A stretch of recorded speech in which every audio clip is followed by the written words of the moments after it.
I'm Lauren Taylor, and with the Occupy Chicago movement. I'll really try to take just literally 2 minutes to tell you some things that you may already know.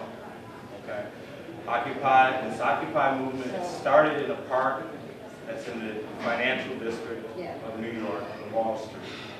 Okay, we're at day 53 for the protest down on Wall Street.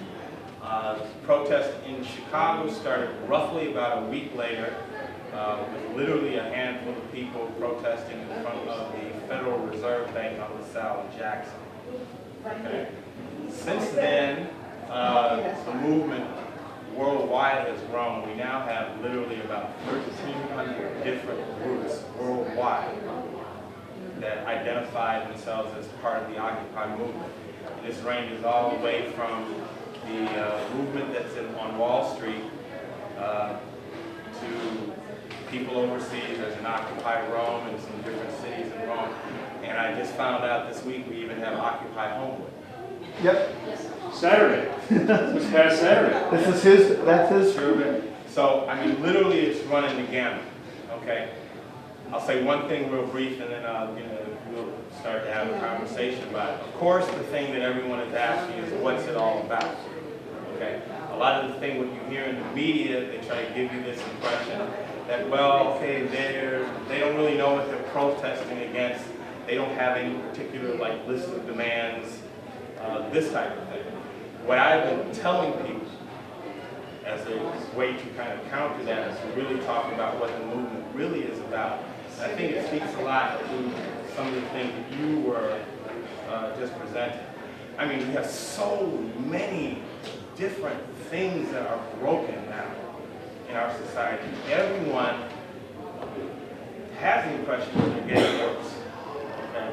I'm new to organizing and all of this. I mean, I call myself a person. I'm too old. I'm too young for Vietnam and too old for hip hop. That would be me. Okay?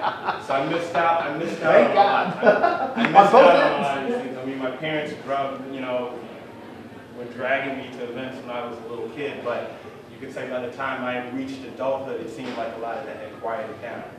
Okay, and to be honest with you, I always have been a bit reluctant to get involved in anything because, as I say, you have so many different things: education, healthcare, violence in our community, joblessness, home foreclosure. I mean, it just becomes overwhelming. And what seems to happen is that they get marginalized.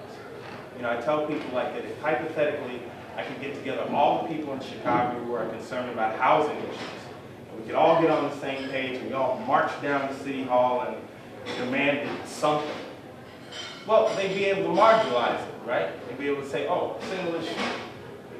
Oh, that's a special interest. Not everybody cares about that. We don't really have to throw them a carrot, pass a piece of legislation. It's done. What the Occupy movement really holds out the hope for, and the promise, is that we can tie all of these things together, because whether or not we can intellectualize it or express it as some particular kind of policy that we want, what we see is that all these things seem to all come down to the same point, which is this perverse economic inequality and a system that's been in place literally for at least the last 30 years, if not longer, that is just pushing all of the benefits of the society to the top and leaving the rest of us just scrambling around, okay?